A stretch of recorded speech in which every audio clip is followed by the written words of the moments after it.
கணவன் அமைவதெல்லாம் பாகம் 7 தொடர்கிறது. லேகியத்தை வாங்கி கொண்டு வைத்தியசாலையின் தோட்டத்திலே ஏதோ யோசனையுடன் நடந்து கொண்டு இருந்தால் அவள் கல்லெடறி நின்று விட்டாள். நகம் சிறிது விலகி கால் கட்டை விரலில் ரத்தம் பெருகி கொண்டு வந்தது. விரலில் தொடங்கிய நோவு உச்சி வரை பாய்ந்து உடலை குலுக்கவே அவளுக்கு கண்களில் நீர் தழும்பியது. பலமாக பட்டுவிட்டதா? கனிவுடன் கேட்ட குரல் அவளை திடுக்கிட செய்தது. நிமிர்ந்து பார்த்தாள். சந்திரன் அருகே வந்து நின்று கொண்டிருந்தான். இவர் எங்கே வந்தார்? அவள் நினைக்கும் முன் அவன் பதில் சொன்னான். அடிக்கடி நீ இந்த பக்கம் வருவதை சில நாளாக நான் கவனிச்சிட்ருக்கிறேன்.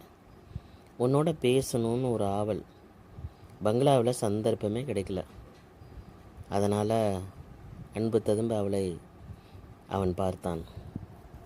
மகிழ்ச்சியிலேயே பதறிப்போனாள் மாதவி. காலில் ஏற்பட்ட நோவு கூட இப்பொழுது மாயமாக மறைந்து விட்டது போன்ற பிரமிப்பு. அடடா, ரத்தம்! இரக்கத்துடன் கூவிய சந்திரன் பெருகி கொண்டு வந்த இரத்தத்தை தன் கைக்குட்டையால் துடைத்தான். அவளுக்கு மிகவும் வெட்கமாக இருந்தது. பரவாயில்லை, இப்போ நின்றுவிடும். வெடுக்கென்று காலை நகர்த்தி கொண்டாள். நெஞ்சு வெடித்து விடும் போல இன்ப உணர்வில் துடித்தது. நான் இந்த சமயத்தில் இன்னைக்கு இங்கே இருப்பேன்னு உங்களுக்கு எப்படி தெரியும்? மெல்ல கேட்டாள். இருவர் உள்ளம் ஒன்றுபட்டால் செய்திகள் தந்தியிலே தெரிந்து விடாதா? கேலியாக சிரித்தான். இருவர் உள்ளம் ஒன்றுபட்டால் செய்திகள் தந்தியிலே தெரிந்து விடாதா? கேலியாக சிரித்தான். அதற்கு பின்னர் நேரம் போனதே தெரியவில்லை. இனிக்க அவன் பேசினான். பொழுது மறைந்து இருள் பரவி விட்டதை கூட பாராது அவள் கேட்டுக்கொண்டே நின்றாள். இந்த சந்திப்பு அன்றோடு முடியவில்லை. ஒரு இனிய நிகழ்ச்சியாக தினமும் தொடர்ந்து கொண்டே வந்தது. சிந்தித்தபடியே இருவரும் வைத்தியசாலையை அடைந்தனர். அவளது வருகைக்காக அங்கு காத்து கொண்டிருக்கும் சந்திரனை கண்டால் அண்ணன் என்ன நினைப்பார்? அச்சத்தில் மாதவி கூசி போனாள். உன் நாடகம் அம்பலமாக போகிறது. மனசாட்சி இடித்து கொண்டிருந்தது. ஏதோ அண்ணனும் தங்கையும் சேர்ந்தே வெளியே புறப்பட்டிருக்கா போல இருக்கே. விசாரித்தபடி சிரித்த முகத்துடன் சந்திரன் முன்னே வந்தான். திடீரென்று யோசனை ஒன்று பளிச்சிட்டது. ஒரு உபகாரம் செய்வீங்களா தம்பி? மாதவி அறியா பொண்ணு. நிலவரம் தெரியாமல் அம்மா இதை அந்தி வேலையில் அனுப்பியிருக்கிறாங்க. எனக்கு சாமான்கள் வாங்க கடைகளுக்கு போக வேண்டியிருக்கு. நீங்கள் இருந்து கூட அழைச்சிட்டு போய் வீட்டில் பத்திரமா சேர்த்து விடுங்க என்றான். தெரியும், நாளைக்கு மாமா வீட்டில் பெரிய விருந்து. அதற்கு சாமான்கள் வாங்க புறப்பட்டுருக்கீங்க. கதிரேசன் குடும்பத்தோடு வராராம். மாமா என்னையும் சாப்பிட அழைச்சிருக்கிறார். நானும் நாளைக்கு வருவேன் என்று குறிப்பாக கூறிவிட்டு மாதவியை பார்த்தான் அவன்.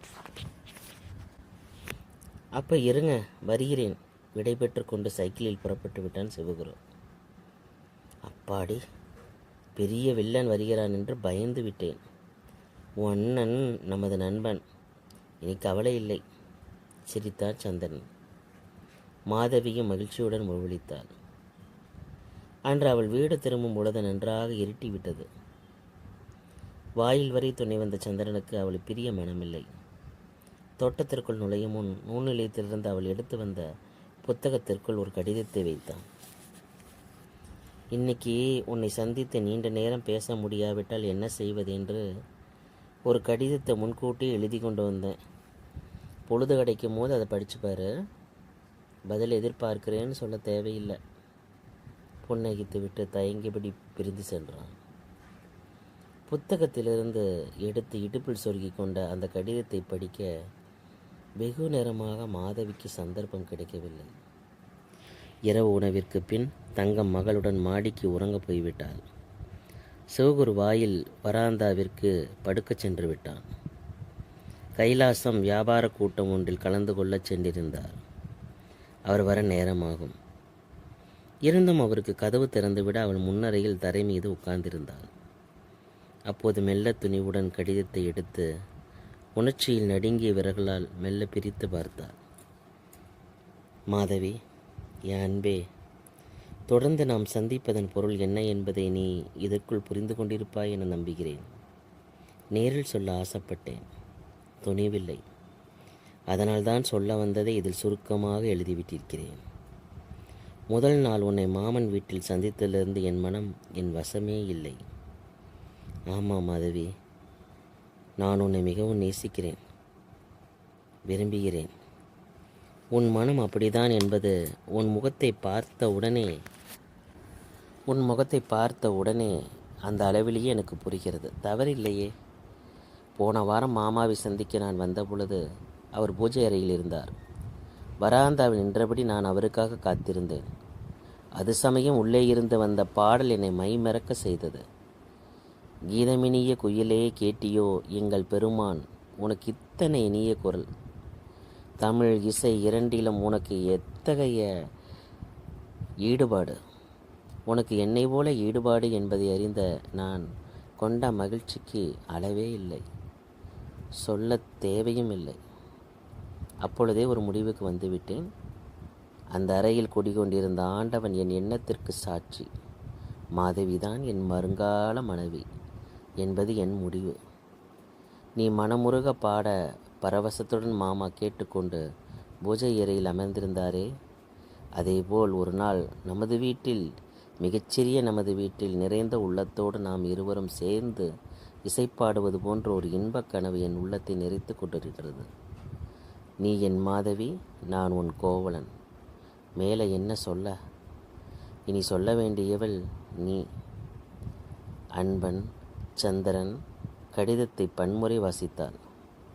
உள்ளத்திலே பொங்கி புரண்ட உணர்ச்சி கண்களை பணிக்க செய்தது. கன்னத்தின் மீது உருண்டு கைமேல் ஒரு துளி கண்ணீர் விழுந்தது.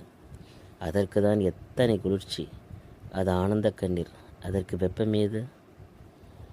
அன்று அவர்கள் வீட்டில் கதிரேசன் குடும்பத்தாருக்கு பெரிய விருந்து.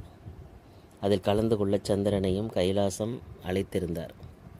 விருந்து தயாரிப்பின் பொறுப்பு முழுவதும் மாதவியிடம் விடப்பட்டது. சந்திரன் வரப்போகிறான் என்ற இனிய எண்ணத்தில் அவளுக்கு உடல் அலுப்பே தெரியவில்லை. அதிகமான அக்கறையுடன் மிகவும் கவலையாக சமைத்திருந்தாள். சாப்பாட்டறை மேஜை மீது இலைகளை பரப்பி நடுவில் வெள்ளி கூஜாவையும் தம்ளார்களையும் வைத்து தங்கம் தயார் செய்தாள். எல்லோரும் உறங்கே உட்கார்ந்து உணவு உட்கொள்வது என்று ஏற்பாடு. மாதவி தான் எல்லோருக்கும் பரிமாறினாள். முன்கூட்டியே தங்கம்மாள் எச்சரித்திருந்தபடி அவள் வேலை முடிந்ததும் முகம் கழுவி பொட்டிட்டு சுத்தமான புடவை உடுத்தி கொண்டிருந்தாள். பரிமளாவைப் போல அவள் பேரழகி இல்லை என்றாலும் நிறத்திலும் மட்டம்தான். என்றாலும் அவளுடைய கனவு கண்களும் கலை பொருந்திய முகமும் அமராவதியை கவர்ந்து விட்டன. நீயாம்மா சமைச்ச? ரொம்ப கெட்டிக்காரியாக இருக்கிறியே என்று சொல்லிவிட்டு அவள் முகத்தை ஆவலுடன் பார்த்தாள் அமராவதி. தங்கம்மாளுக்கு இது கேட்கவே பிடிக்கவில்லை. எல்லாம் நான் சொல்லி கொடுத்து பழக்கப்படுத்தியது தான். இன்னும் பொறுப்பாக இருந்தால் எத்தனையோ கற்றுக்கலாம். ரொம்ப விளையாட்டு புத்தி. மட்டந்தட்டும் வகையில் தங்கம் முணுமுணுத்தார். மாங்காய் பச்சடி சுவைத்து விளங்கிய கைலாசத்தால் பாராட்டாமல் இருக்க முடியவில்லை. மாதவி வீட்டு வேலைகளில் ரொம்ப கெட்டிக்காரி. நன்றாக சமைப்பாள், நன்றாக பாடுவாள். அப்படியா? சாப்பாட்டுக்கு பிறகு மாதவியின் பாட்டு கச்சேரின்னு சொல்லுங்க, உற்சாகத்துடன் சிரித்தார் கதிரேசன். மூக்கும் முகமும் செவக்க நெஞ்சு பதற நின்ற மாதவி திரும்பிய போது தன்னையே விழுங்கி விடுகிறவன் போல் சந்திரன் பார்த்து கொண்டிருப்பதைக் கண்டு திடுக்கிட்டு போனாள். கொஞ்சம் மோர்க்குழம்பு என்று அவன் கேட்டபோது பரிமாறிய அவள் கை உணர்ச்சி வசத்தில் நடுங்கியது. உள்ளத்தில் பொங்கிய உவகையில் நெஞ்சம் வெடித்து விடும் போன்ற வியப்பு. சாப்பாட்டிற்கு பின்னர் எல்லோரும் பின்கட்டில் இருந்த பெரிய கூடத்தில் போய் உட்கார்ந்து கொண்டனர். வாசனை, பாக்கு, வெற்றிலை அடங்கிய தாம்பூலத்தட்டை நடுவில் இருந்த மேஜை மீது மாதவி கொண்டு வந்து வைத்தார். வெள்ளிக்கூஜாவில் நீரை நிறைத்து தம்ளார்களுடன் எடுத்து வந்து மேஜை மீது வைத்தாள். திரும்பி போக முனைந்த அவளை அமராவதி விடவில்லை. நீ பாடுறதை கேட்க நாங்கள் எல்லாரும் ஆவலாக காத்திருக்கிறோம், எங்கே ஓடுற? அவள் கையை பரிவுடன் பிடித்தெழுத்து தன் அருகில் ஆசனத்தில் அமர்த்தி கொண்டாள். தங்கம்மாளுக்கு தாங்க மாட்டாத எரிச்சல். சுருதி பெட்டி எடுத்துக்கொண்டு வந்து வச்சு 2 பாட்டு பாடட்டுமா? கைலாசம் உத்தரவிட்டார். சுருதி பெட்டி எடுத்துக்கொண்டு வந்து வச்சு 2 பாட்டு பாடுமா? கைலாசம் உத்தரவிட்டார்.